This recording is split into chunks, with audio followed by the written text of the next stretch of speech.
James Iandoli is the creator and host of Engaging the Phenomenon and a leading expert in CE5, Close Encounters of the Fifth Kind, specializing in making contact with UAP through consciousness-based protocols. As a researcher at the forefront of UFO studies, he explores the intersection of science, consciousness, and the unexplained, engaging with top experts and experiencers in the field. James, thank you so much for joining me today. Thanks for having me on. Great intro, by the way. I got to copy and paste that somewhere. I'll send it to you later on. Now, you've been following this topic for a very long time. Are you still collecting puzzle pieces, or do you feel like the picture is coming together? I mean, yeah, I'm always looking for puzzle pieces. It's never ending. I don't see an end in sight, quite literally, on many different fronts. Whether you're talking about the question of UFOs or UAP and non-human intelligence, and or the problem of consciousness, right? So something that keeps me going is that there's so much more to learn and explore. Yeah. Has anything in particular changed or upgraded your perspective recently? I always try to keep my perspective somewhat open and fluid. You know, I'm a fan of Shunryo Suzuki's Zen Mind, Beginner's Mind. I love that book. It's always about keeping an open and fresh mind, not having too much preconceived notions. Although you have to work within a consensus and like a probability, so to speak. But one thing. I mean, what I've been getting a lot recently is things that have validated what I've been doing for all these years. So things like the telepathy tapes by Kai Dickens and Diane Hennessy. I'm blanking on the name right now. Dr. Diane Hennessy Powell, and also Jake Barber coming forward and talking about psionics. Right? I mean, he's a first-hand witness to UFO crash retrieval, where he was participating in actually retrieving alleged non-human intelligence technology and crafts. But the almost bigger part of his story was the psionic aspect, where he found out through those programs that they were using what we would consider CE5 to interact with UFOs and invite them in using consciousness. In this case, unfortunately, to bring them down on a place called The Range, which is some kind of test site. I suspect it's in California desert. Yeah. So, yeah. So more recently, I've been getting like a lot of validation, confirmation of what I've been doing for many years. So, that's how I would say it. Yeah, that the phenomena is more consciousness and spiritual based rather than only nuts and bolts. Right. I mean, I want to say it's equally both, and that's the type of nuance that you have to bring, I would say, to these subjects, but life in general, right? And like nothing in life is just like black and white, plain simple. That's it, right? There's always another layer or perspective to consider, in which to make the perspective comprehensive. So I think like everything even we're seeing with like consciousness and the telepathy tapes and psionic interactions with non-human intelligence, they're just as much as it's metaphysical, there most definitely is a physics component that we're just lacking the complete understanding of. So it's both. Yeah. A lot of esoteric and mystical literature, both from the West and ancient Eastern texts, have explored non-human entities, spiritual realms, superhuman capabilities for centuries. Should we take a closer look at these works to better understand the UFO phenomena and related experiences, you think? I think so. I mean, if you're going to do that, you're kind of going down the path of like a comparative study. So I definitely think, I mean, a lot of the research and learning that I did wasn't, it was in UFOs for sure, but I think I learned a great deal, even more in some senses, from reading contemplative and spiritual literature on like Buddhism and yoga and Vedanta and non-duality and all those kind of aspects. Where in the West we have our own way of looking at things, but on the Eastern side, I mean, is Western mysticism which does address that, such as Rosicrucianism and Gnosticism and other, mystical systems in the West, alchemy, magic. Uh, Although I'll say I think I suspect a lot of that was borrowed from the East over time, but studying the Eastern philosophy and literature, there's already frameworks.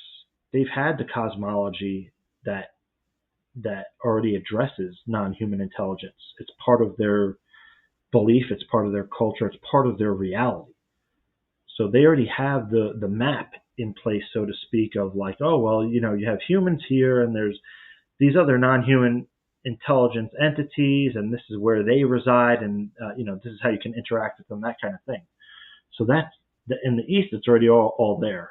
And I think like if you take it into like a modern Western perspective, you can have like a synergy there.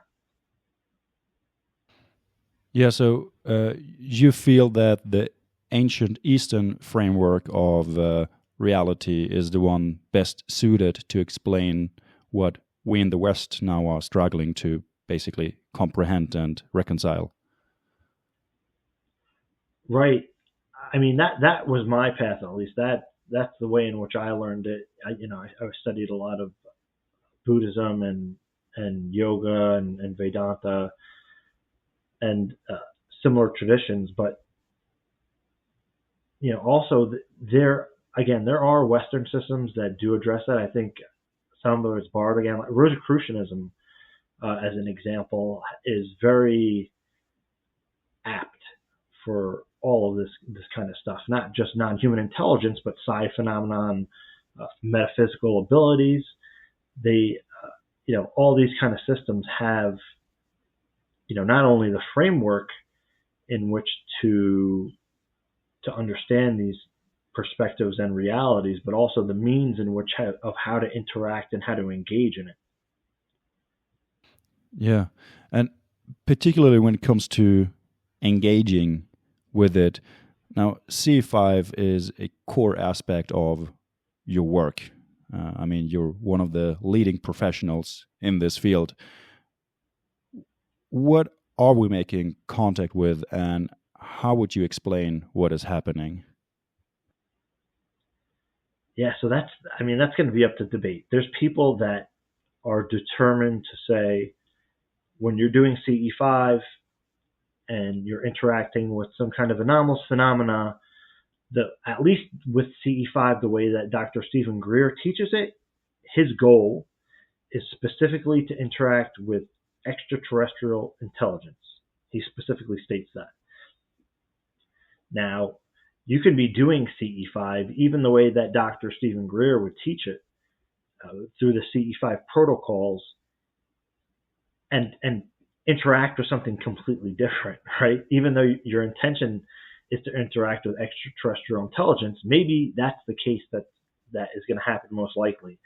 But usually when you're getting involved in that kind of work, there's other anomalous phenomena where I don't know that the extraterrestrial hypothesis addresses that completely.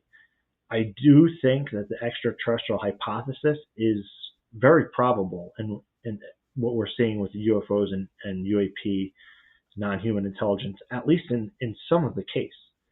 But there's certainly other things that are so strange that go on that make you question whether that's all that's going on.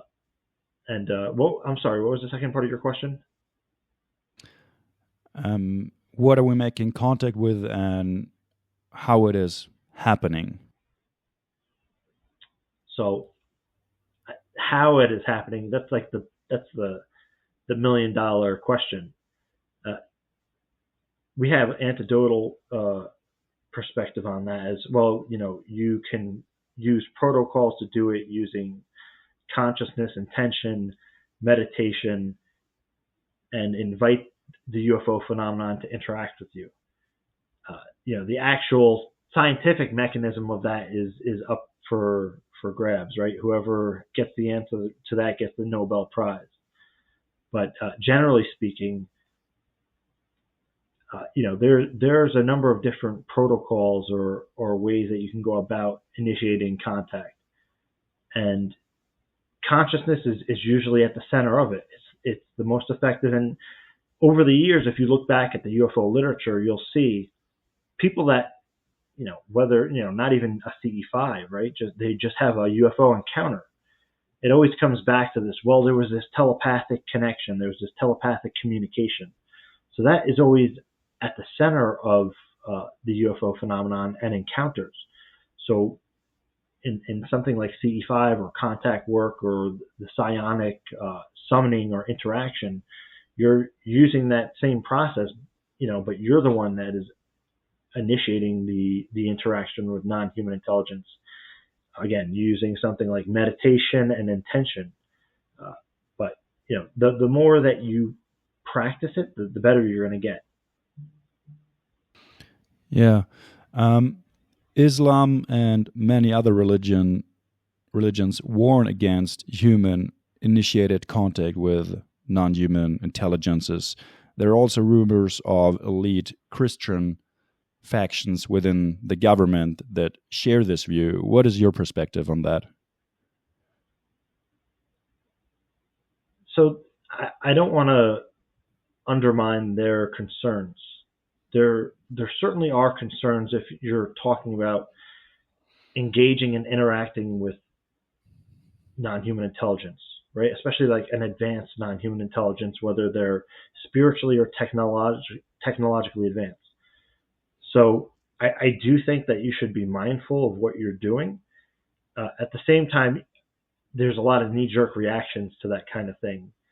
And a lot of the people that say that are not experienced in the matter. Maybe some are, but the majority of them that I've spoken to, they have no experience with it, and they just want to shut the idea down. So again, their concern is warranted, but at the same time, why is it always a demon, right? How come it's not an angel or something? It's always like, oh, they're demons. Or, I hear that so many times, right? But if you're to take, let's just say, Christianity seriously, there's all these stories in the Bible of humans interacting with angels, and that's part of the religion. So why can't it be that some of the time, right? Why is it always demons? The religion literally depends upon you taking into consideration that angels in some regards are communicating with humans to assist them. That's literally part of the religion. Again, I could see the concern because if it's an advanced non-human intelligence, there's always the possibility you could be deceived. So I'll leave that on the table, fine. But when you're considering the non-human intelligence, it's something ultimately that people, in my opinion, need to be exploring, right? Like, it was dangerous to sail the oceans to discover the world and the earth and everything, right? Incredibly dangerous. Yet people were doing it. So, for the betterment of humanity. So I also believe that, like these non-human intelligences, they're already here, right? They're already interacting with us. So why not try to find out, who's behind the wheel, so to speak? Who's here? And the only way we're going to learn more is through interaction firsthand. at least in some cases. There's other ways you can study it, like a cold study where you're just looking at things that happened in the past. But if you have the ability and the opportunity to learn firsthand through interaction with a phenomenon, I think we need people doing that, right? Even if people do consider it dangerous, so is exploration, so is excavating a cave. I would never do that. I'd never go in a cave and crawl around in there and discover what's in there and find like these ancient artifacts that tell us about humanity, right? But hey, people are doing it. It's dangerous. When it comes to the non-human intelligence thing, I could do that, right? And for me, in my experience, I had the interactions first before I went out to do CE5. So if anybody has a right to do it, I do, because I was already having the interactions. So, I felt compelled to try to seek answers because of that. Yeah.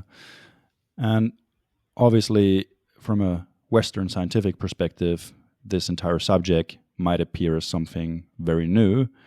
However, you compared CE5 to sailing the ocean, and since we already have quite a lot of literature on this topic, you alluded to ancient Buddhist texts.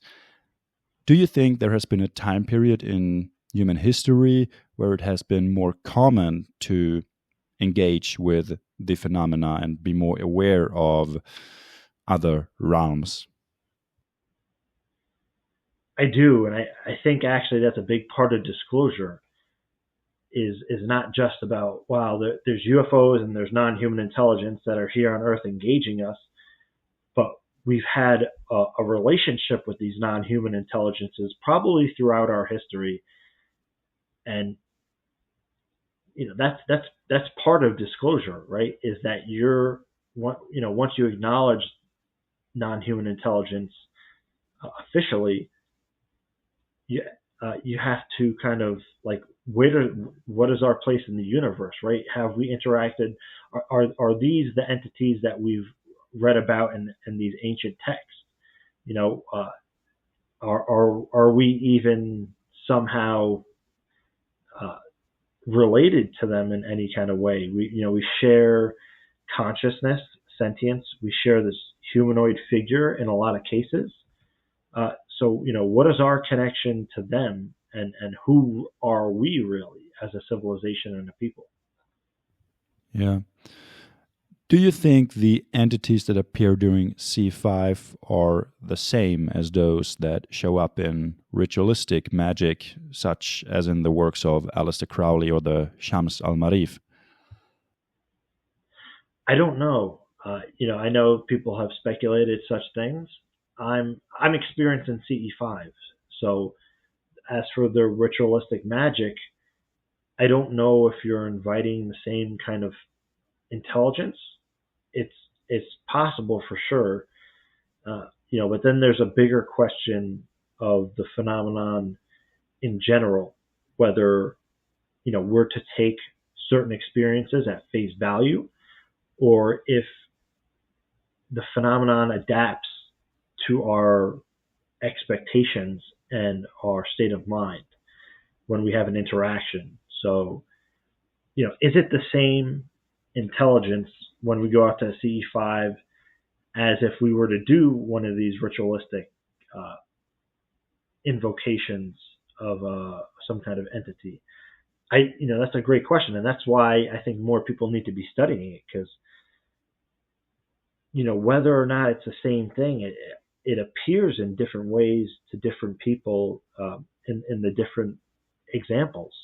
So you can be doing a CE5, and there actually is like something that can look like a metal craft that comes in, right? It looks like a technology, the way we would understand it in some cases.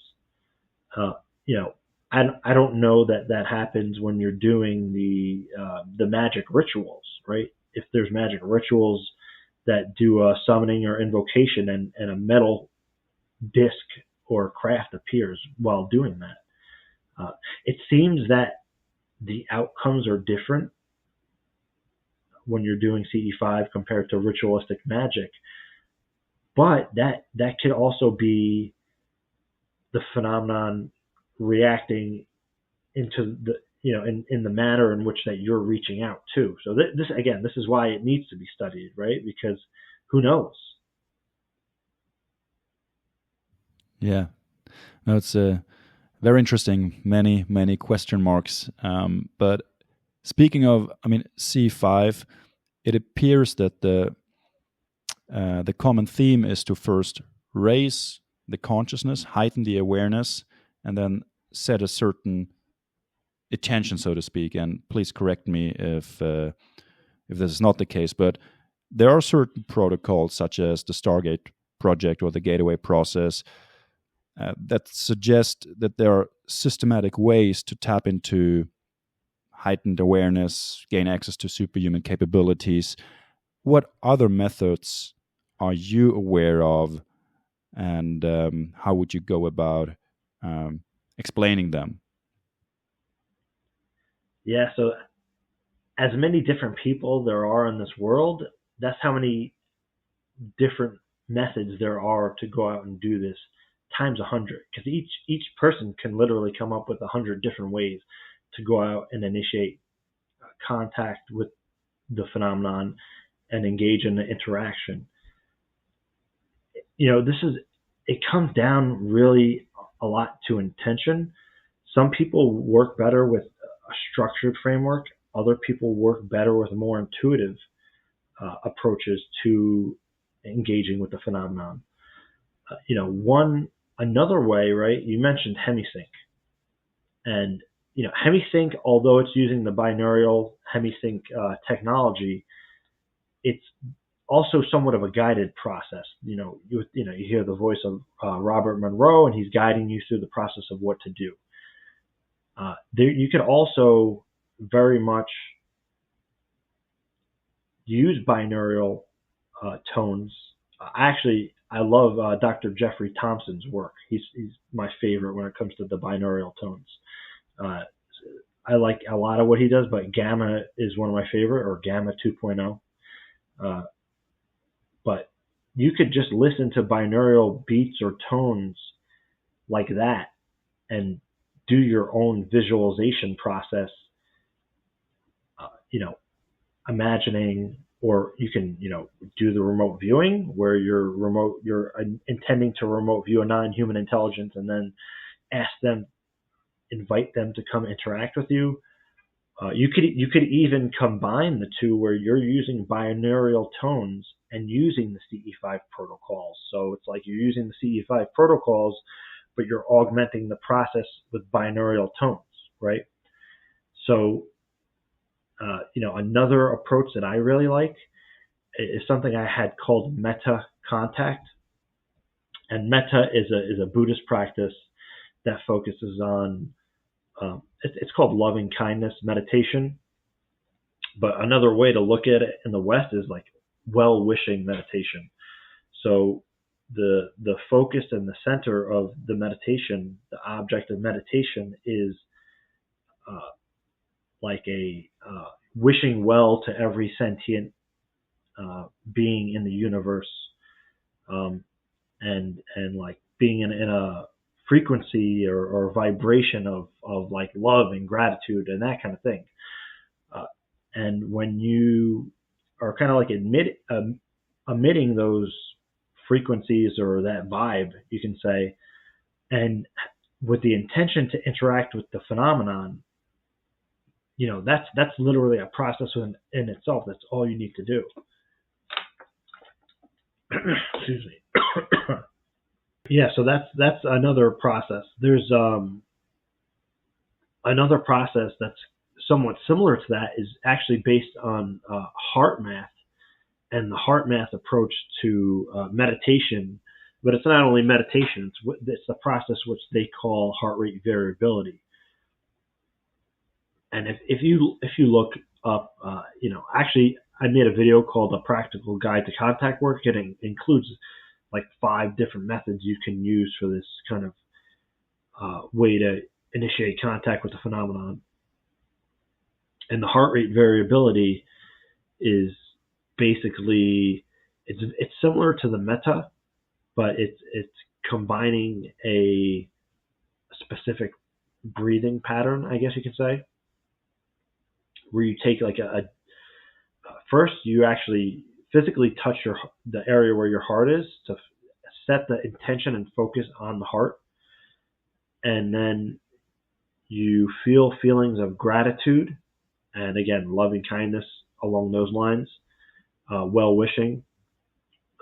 And in this case, if you're engaging with the phenomenon with the intention to interact with non-human intelligence, and you breathe in for like a 5 count, and then you breathe out for a 7 count, and you just repeat that process for a number, for 5 to 10 minutes, and that's a protocol within itself. But ultimately speaking,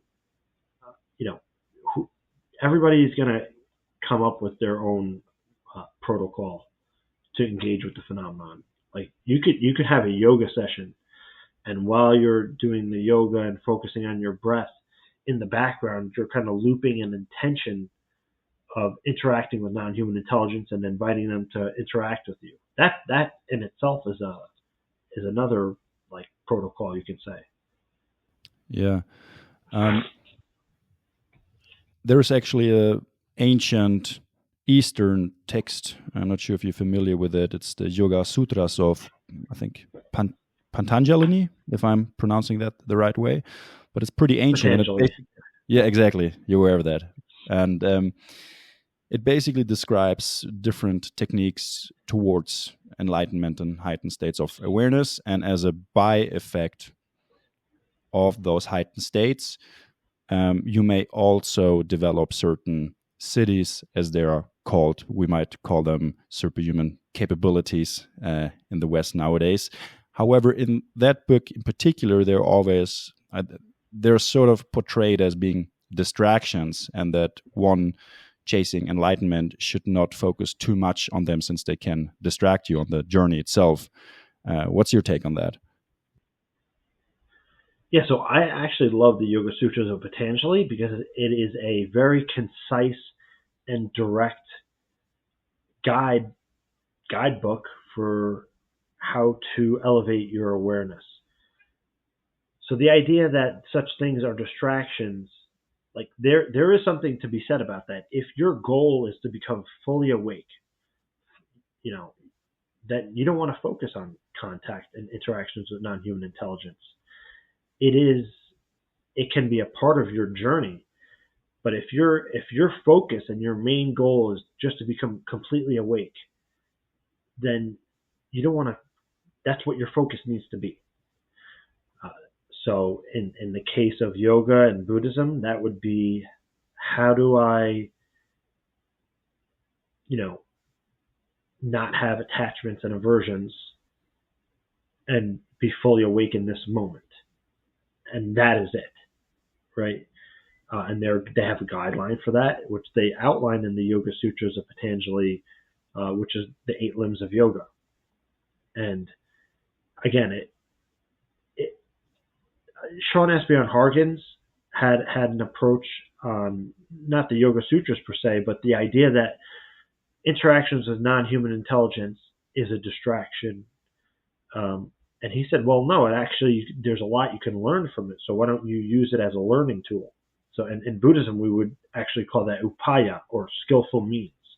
How can I take this experience that I had with the non-human intelligence and utilize that to learn and become more enlightened? So there's kind of both paths you could take on that.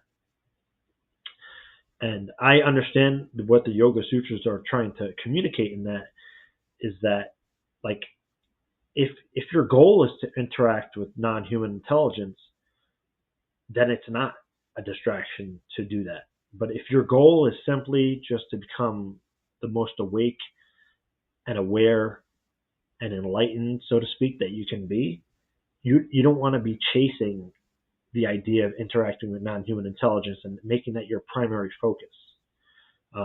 However, I mean, in the path of trying to become more awake, you're inevitably going to bump into the non-human intelligence thing. And if you go down that rabbit hole, it can take you away from your path of awakening, if that is your primary goal. Because now you're instead of emptying your mind, you're like filling your mind now with all these ideas and questions of like, who are these beings? What are they doing? How can I interact with them? Whatever. And now instead of trying to become more awake and so-called enlightened, now you're overly concerned with this non-human intelligence, which ultimately in these traditions, this reality is just an illusion. So you're enveloping yourself further in this illusion rather than trying to overcome it, in a sense. So you have to prioritize which you're doing. And I kind of actually do both. So that was a learning curve for me. Is like, well, how can I do this work with engaging the phenomenon and learn about it, engage with it, experience it, practice it, teach it, and also still have my path where I just have to put that aside and let that go and let it be, and still try to become more awake and aware through the practice of yoga or Buddhism. Yeah. And after studying Buddhism, yoga, and these subjects for so many years, and having spoken to so many experts as you have, what is your personal routine nowadays, both when it comes to engaging with the phenomena and when it comes to raising your own consciousness? Like, what does your daily practice look like nowadays, and how did it develop over time? Yeah, so I mean, a lot of that comes down to intention and, again, what you're trying to prioritize at any given moment. So there's like I might do like some qigong or asana, right? What the asana, the stretches in yoga, right?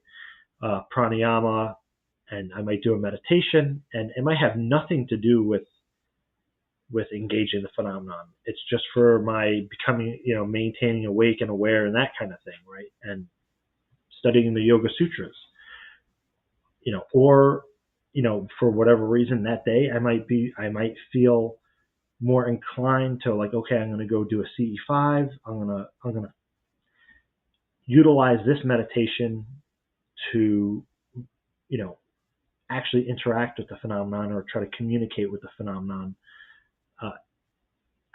I don't want to make it sound like they're separate things, because they don't have to be. But you also have to kind of gauge where you are, and in my opinion, not overly go in one direction.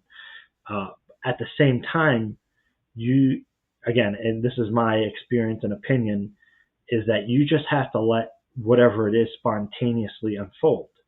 If I'm doing a meditation or whatever it may be that has nothing to do with engaging the phenomenon or anything like that, and I'm in this elevated state of consciousness, and for some reason I get an impression from non-human intelligence that there's going to be some kind of encounter or whatever, I don't say, oh, let me just push that out. I'm not doing that right now. I'll go with it, right?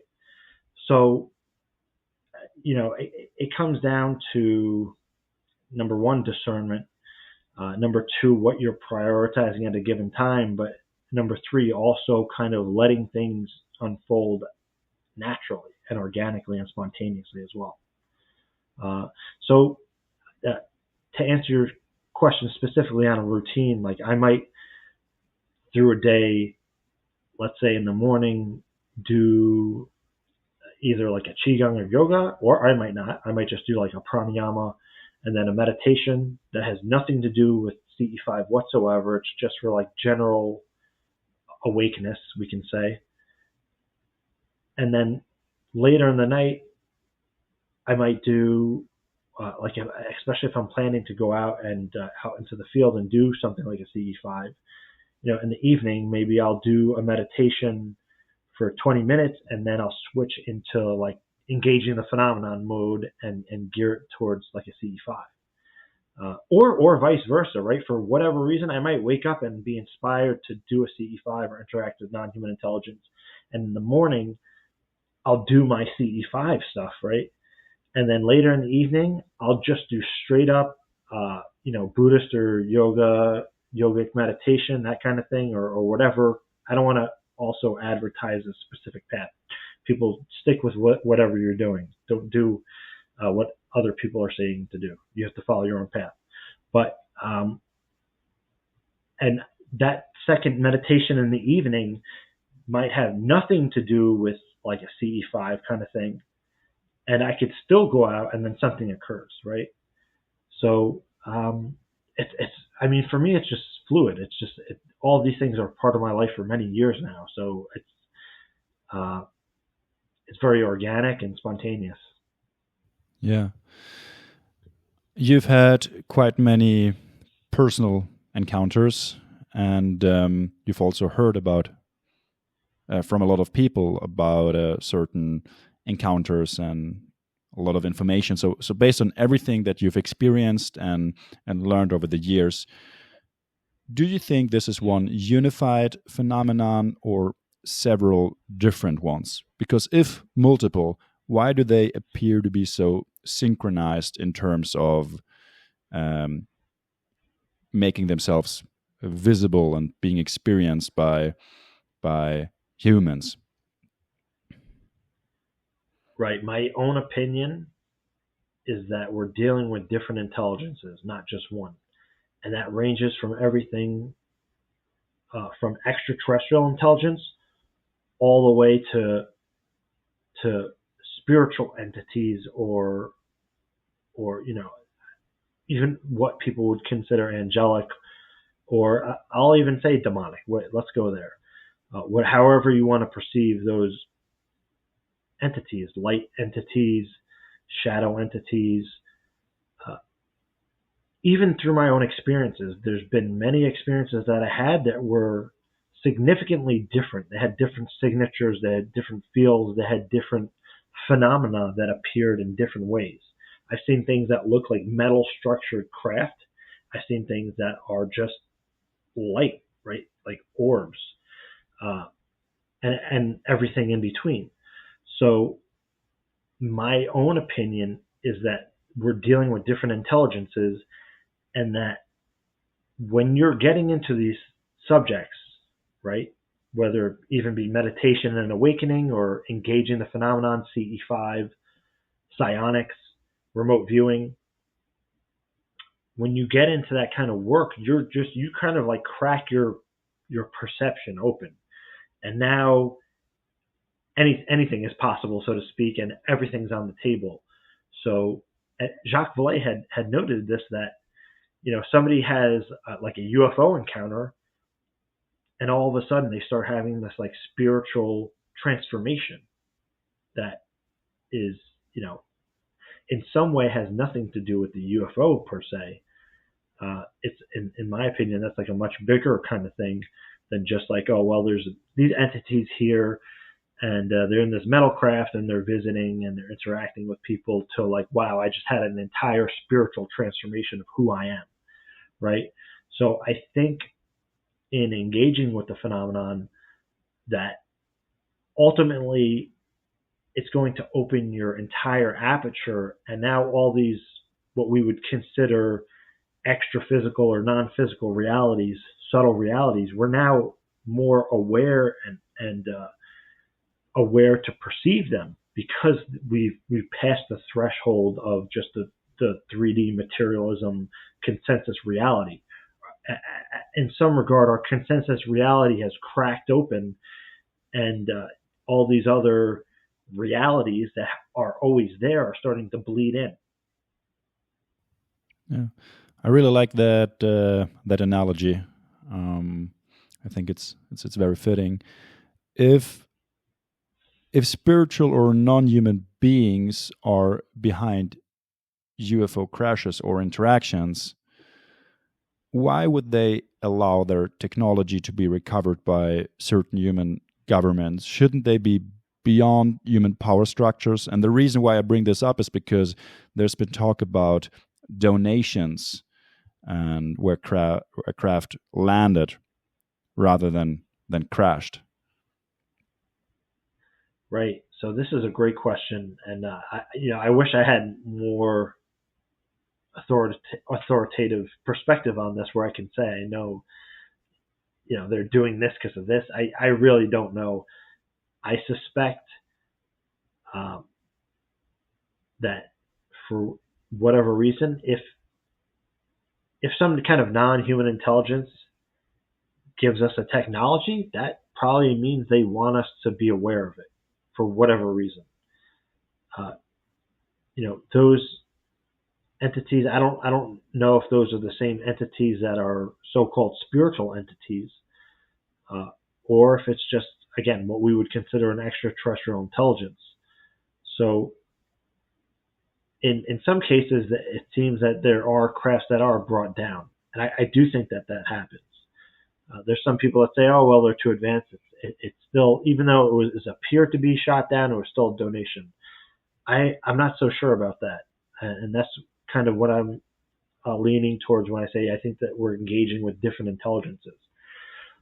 It could also be, let's say there's a non-human intelligence that is more physical, right? It's not like a spiritual entity, so to speak. Uh, let's. I'm speculating here, so just be cognizant of that. Is that, like, let's say there's the Greys, right? And for whatever reason, they want us to evolve in a specific way.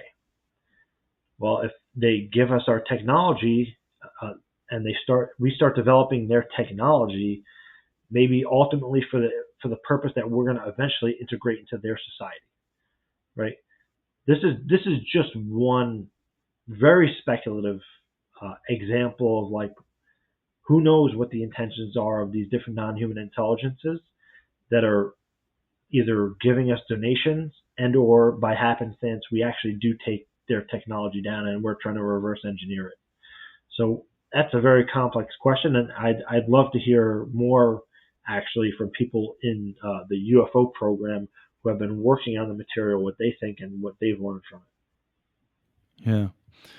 And who do you believe are the gatekeepers, given that no nation has made undeniable public disclosure despite geopolitical conflicts? Does this suggest a coordination beyond nation states? So if you are listening into the UFO literature, or even opposing sides, you have people like Dr. Stephen Greer and Tom DeLonge, who are both on different ends of the spectrum in regards to non-human intelligence, right? They seem to be like opposing sides, so to speak.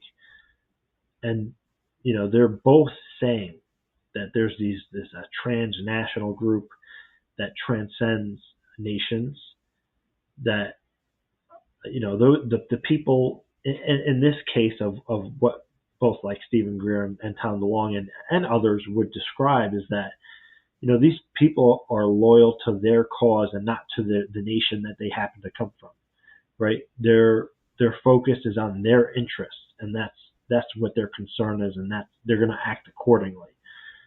I do think that for whatever reason, the United States government does play a huge role in the study and the retrieval and the reverse engineering aspect of non-human intelligence and non-human intelligence technology, but they're certainly not the only game in town. And that's something David Grush had been talking about, that there's been this Cold War where there's other nations have different parts of the technology, and they're developing it and they're trying to keep it from each other.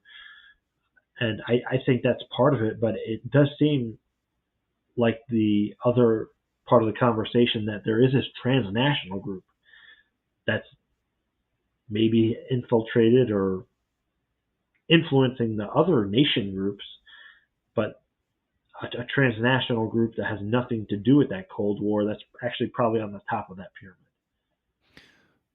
Yeah, and that deep into the into the rabbit hole, basically. But do you have Yeah. any speculations on what this transnational group might be? I mean, are we talking about a mystic society? Are we talking about a central bank? Are we talking like what are we talking about here? I, yeah, you got me. I wouldn't assume that all of the members are within the same field, right? Like I wouldn't think that all of them are bankers, right? Let's say there's like 40 people that sit on this committee, or even 100 or 200 people that sit on this committee. You might have one guy who happens to be a general. He just was recruited into this group. You might have one person who's a banker. You might have one person who's a lawyer. You might have another person who's an aerospace executive. You might have somebody who's part of a military program. That's so if there is such a group, I would imagine that they're from a variety of backgrounds, and again, they would be probably recruited due to need to know, right? What they have something unique to offer this, whatever this transnational group would be. Yeah. Now this might be a stretch, but Jacques Vallée, he wrote a novel, and in that Right. novel, the end boss, so to speak, or the entity that sits on top of the pyramid when it comes to the entire UFO phenomena is a private bank somewhere in Europe. I believe in the novel it was Belgium or Switzerland, and as I recall, the reason for keeping it secret and protecting it is because they need to plan ahead for financial markets and control what's happening, basically. Are you familiar with that story, and what's your take on that? Yeah. So I think you're referring to Stratagem by Jacques Vallée, and you get something similar in Tom DeLonge and A.J. Hartley's Secret Machines fiction series, where there's the Maynard Consortium. I think that there's an element that's part of that, but I don't think that is the full thing. And I imagine Jacques, tried to put some fact into that fiction, but I don't know that it explains the whole thing. Yeah. Now, to shift gears a little bit, and this might come off as a weird question, but are you a religious person? I'm not religious per se, in the sense that I follow like a typical religious tradition. And I hate to say like, oh, I'm not religious, I'm spiritual, right? Like I think that is so cliche these days. But in some ways, like that is a tough question, because I'm not by any means close to monastic, but I really appreciate the structure of things like the Eightfold Path or the Eight Limbs of Yoga, and even like generally speaking, if you're a layperson within the Buddhist tradition, there's the five precepts, right? Like I think those are useful models for how to live effectively, especially if you're trying to awaken, right? Consciously, or we can say consciously, or we can say spiritually, we can say religiously, right? These are all different words trying to explain something similar in some regard. So, like, I'm not, I was born Roman Catholic, right? Uh, I I don't follow the Roman Catholic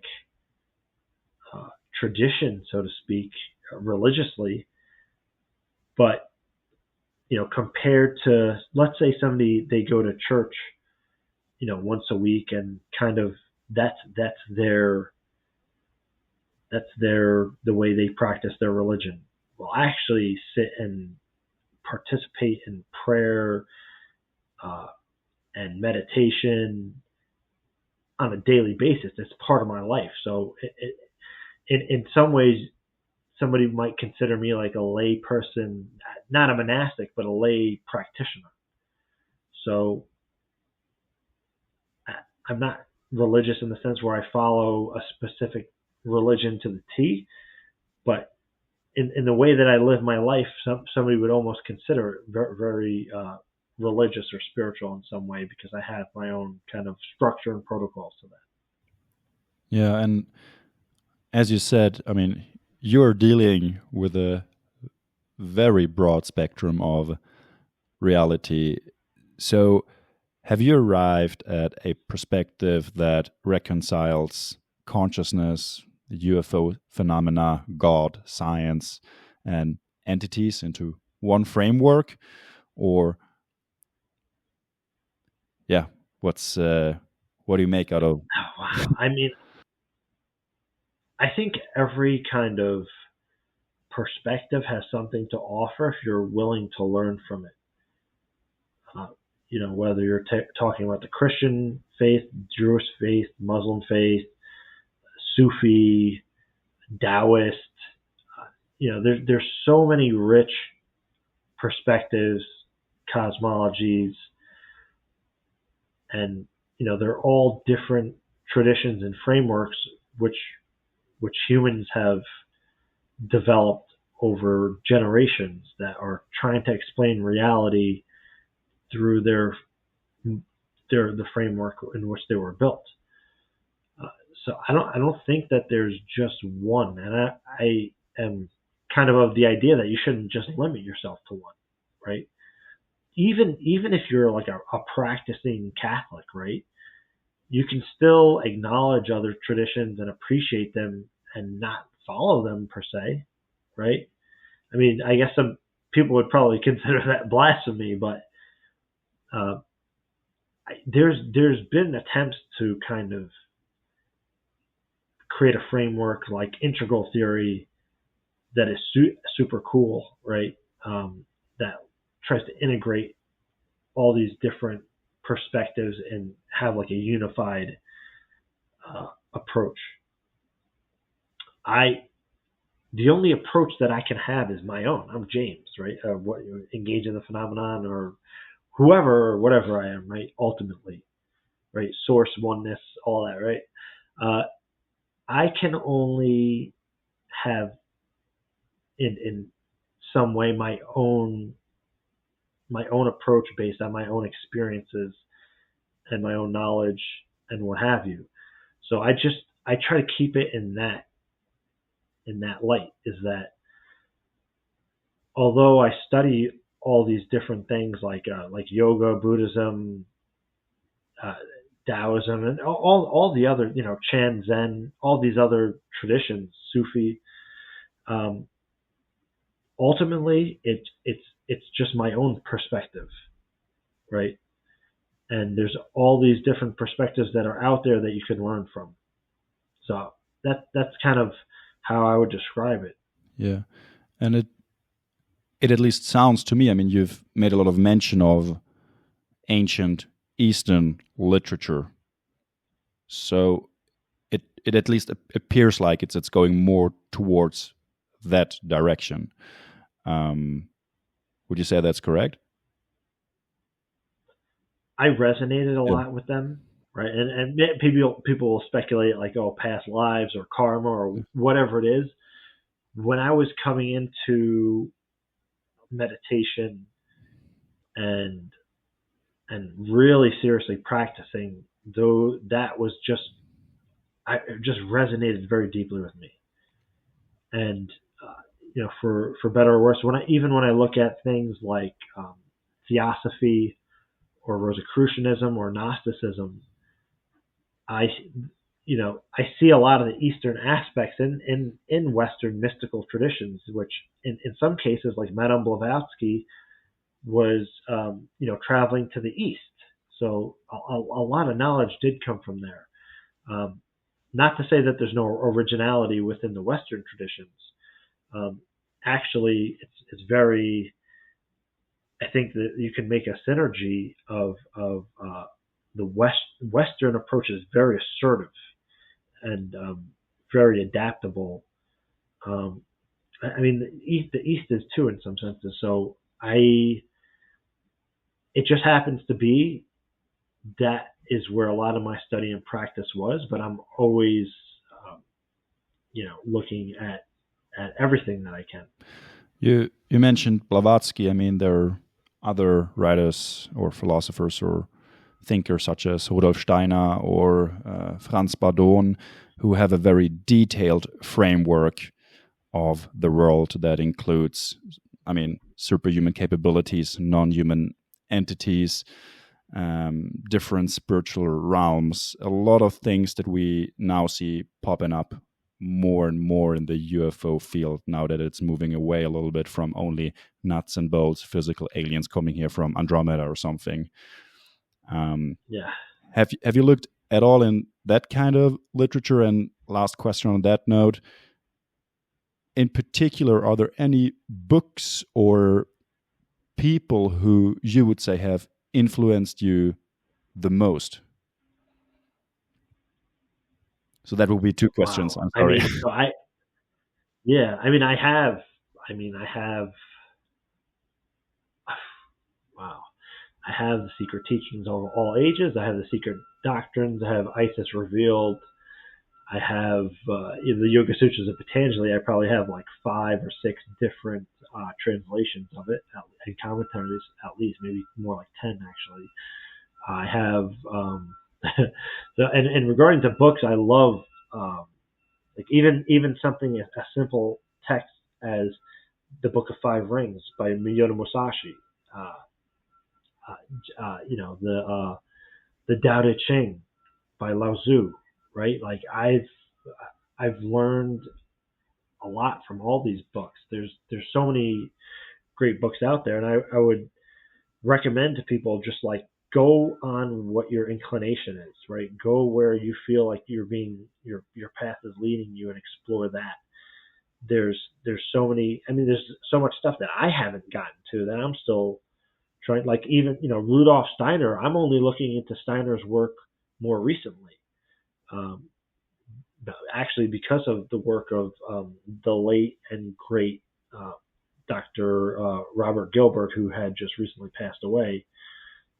Although he was on Gaia, and I discovered him that way, his work is fantastic, and he is exploring a lot of Rudolf Steiner and Rosicrucianism. And I've included that guy Robert Gilbert in a few clips and a few videos, I believe, and just the guy was an adept. He was speaking fluently on all these levels regarding consciousness and subtle realities, non-human intelligence, and from a well-informed perspective. Yeah. So, yeah, all those. There's it's endless, right? I want to say I've learned more about the UFO phenomenon and consciousness from like books on yoga and Buddhism rather than books on consciousness per se. Like I love Dean Radin's books on psychic phenomenon, Rupert Sheldrake, and like there's just some fantastic literature out there, and I think the best thing you can do is like get it into a little bit of all of it. Yeah, definitely. Well, James, it's been an honor and very fascinating having you on. Thank you so much for taking your time talking to me today. Yeah, appreciate it. And I love you had very different questions here, which actually speak a lot to my background, which are questions that I usually don't get, but I could talk about all day.